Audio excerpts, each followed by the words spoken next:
አሁን ካላችሁበት የመንፈሳዊ ህይወት ደረጃ ማደግ ደግሞ መለወጥ ትፈልጋላችሁ ወገን? ብዙዎቻችን ለስጋችን ጤንነት እጅግ በጣም እንጨነቃለን። ለመንፈሳዊ ህይወታችን ጤንነትና ማደግ ግን ብዙም ትኩረት አንሰጥም። ሰውነቱን መገንባት የሚፈልግ አንድ ስፖርተኛ እንኳን ምን መብላት እንዳለበት፣ ምን መጠቀም እንዳለበትና እንደሌለበት በጣም ጠንቅቆ ያውቃል።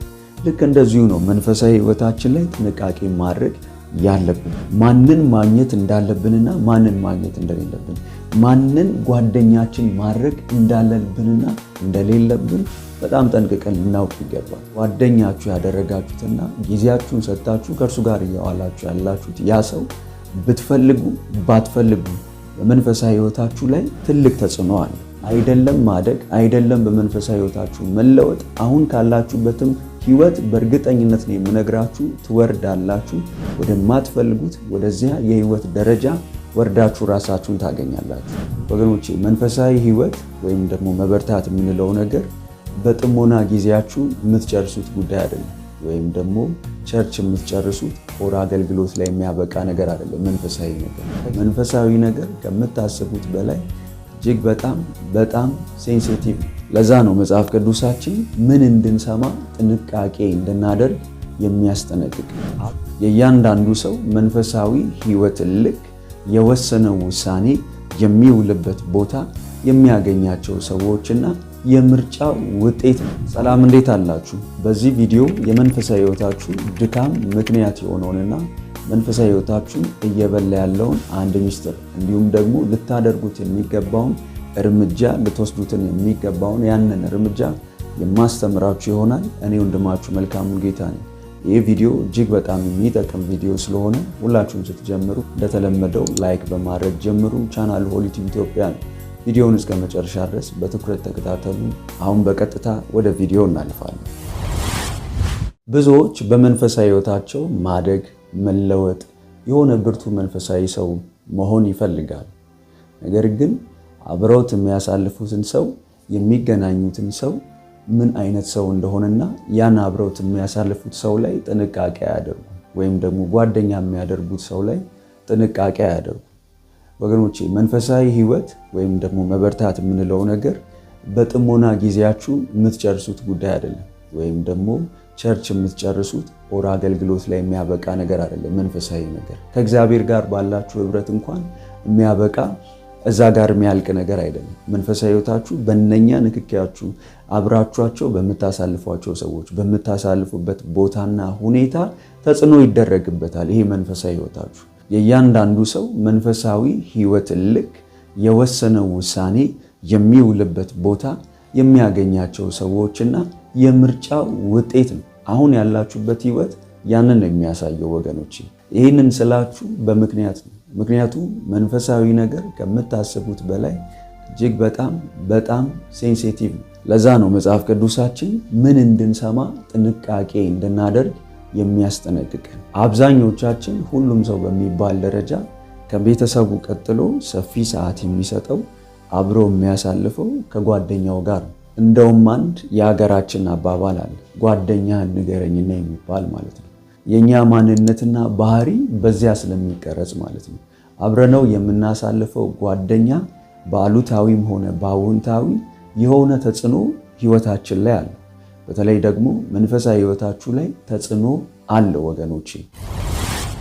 በመንፈሳዊ ህይወቴ ማደግ፣ መለወጥ፣ እጅግ በጣም መበርታት፣ ወደ እግዚአብሔር መቅረብ እፈልጋለሁ፣ ብርቱ መንፈሳዊ ሰው መሆን እፈልጋለሁ። ግን ምን ማድረግ አለብኝ? ምን ማድረግ እንዳለብኝ አላውቅም ብሎ ለሚለኝ እና ለሚጠይቀኝ ሰው የምሰጠው ምላሽ አንድ ነው። ጓደኛ እንዲመርጥ ወደ ህይወቱ የሚያስገባውን ሰፊ ሰዓት አብሮት የሚያሳልፈውን የልብ ወዳጅ ሊያደርገው የወሰነውን ሰው ማንነት በሚገባ ጠንቅቆ እንዲያውቅ ነው የምነግረው።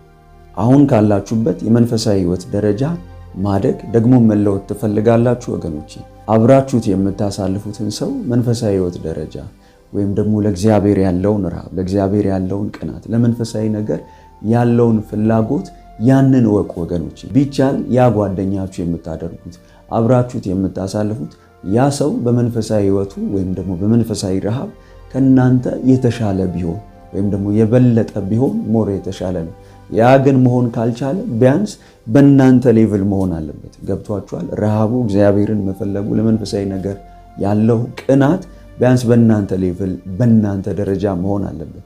እንደዛ መሆን ካልቻለ ለመንፈሳዊ ነገር ብዙም ረሃብ ብዙም ቅናት የሌለው እግዚአብሔርን መፈለግ ምንም የሌለው ገብቷችኋል? ክርስትናን ልክ እንደ ሃይማኖት ይዞ እንደ ልቡ የሚኖር አንድ ወጣትን ከሆነ ጓደኛችሁ ያደረጋችሁት አይደለም ማደግ አይደለም በመንፈሳዊ ሕይወታችሁ መለወጥ፣ አሁን ካላችሁበትም ሕይወት በእርግጠኝነት ነው የምነግራችሁ ትወርዳላችሁ።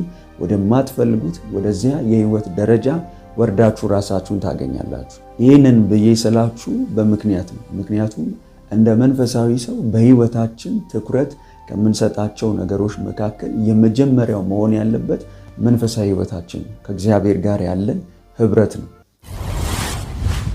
ብዙዎቻችን ለስጋችን ጤንነት እጅግ በጣም እንጨነቃለን። ለመንፈሳዊ ሕይወታችን ጤንነትና ማደግ ግን ብዙም ትኩረት አንሰጥም። ሰውነቱን መገንባት የሚፈልግ አንድ ስፖርተኛ እንኳን ምን መብላት እንዳለበት፣ ምን መጠቀም እንዳለበትና እንደሌለበት በጣም ጠንቅቆ ያውቃል። ልክ እንደዚሁ ነው መንፈሳዊ ሕይወታችን ላይ ጥንቃቄ ማድረግ ያለብን። ማንን ማግኘት እንዳለብንና ማንን ማግኘት እንደሌለብን፣ ማንን ጓደኛችን ማድረግ እንዳለብንና ማንን ጓደኛችን ማድረግ እንደሌለብን በጣም ጠንቅቀን ልናውቅ ይገባል። ምክንያቱም ጓደኛችሁ ያደረጋችሁትና ጊዜያችሁን ሰጥታችሁ ከእርሱ ጋር እያዋላችሁ ያላችሁት ያ ሰው ብትፈልጉ ባትፈልጉ በመንፈሳዊ ሕይወታችሁ ላይ ትልቅ ተጽዕኖ አለ። ይህንን ብዬ ስላችሁ በቃ ራስ ወዳድ ሁኑ፣ ከጥቅም አንጻር ሰዎችን ቅረቡ፣ ሰዎች ካልጠቀሟችሁ አትቅረቧቸው የሚል አይነት ሐሳብ አይደለም እያነሳሁላችሁ ያለሁት። ክርስትና እንደዛ አይደለም ወገኖች። የክርስትና ዓላማው በራሱ ለእግዚአብሔር ክብርና ለሰዎች ጥቅም መኖር ነው። ስንኖር መኖራችን ያ ነው ዓላማው አይደል? ነገሮች እግዚአብሔርን የሚያከብሩ ሆነው ሰዎችን የሚጠቅሙ፣ ሰዎችን የሚያንጹ፣ ሰዎችን ወደ እግዚአብሔር የሚያቀርቡ መሆን አለባቸው። ወደ እግዚአብሔር ሞር እየቀረባችሁ ስትሄዱ መንፈስ ቅዱስ በውስጣችሁ ሲቀሰቅስም የምታዩት ቅናት ይሄ ነው። ስለ ነፍሳት ማለት ነው። ለሰዎች መለወጥ፣ ለሰዎች መቀየር፣ ለሰዎች ጌታን ማወቅ፣ ስለ ነፍሳት ማምለጥና መፈታት። ነፍሳችሁን እጅግ በጣም ሲያስጨንቃት የምታዩት ያ ነው። የምታገኙትን ሰው ግን ምረጡ ብዬ ስላችሁ ይህንን ዘንግቼ ወይም ደግሞ ችላ ብዬ አይደለም ወገኖቼ። እንዳልኳችሁ ሌሎችን ማገልገል፣ ሌሎችን መምከር፣ ወደ እግዚአብሔር እንዲቀርቡ ማድረግ አለ። የእናንተ መንፈሳዊ ሕይወት ደግሞ ሌላ ነው። ስለዚህ እዚህ ላይ ጥንቃቄ ልታደርጉ ይገባል። እኔ መንፈሳዊ ሕይወቴ እያደገና እየተለወጠ እየተቀየረ የመጣው ውሎዬን ስቀይር፣ ጓደኛ ስቀይር፣ ከማን ጋር ማሳለፍ እንዳለብኝ ያንን በጥንቃቄ ስመርጥና ያንን ስወስን ነው። ስለዚህ ለእናንተም የምለው ይህንኑ ነው። ከዛሬ ከተወሰኑ ዓመታት በፊት 7-8 ቢበዛ ከ10 ዓመት በፊት የነበረኝ ሕይወት ፍጹም ከዚህ የተለየ ነበር።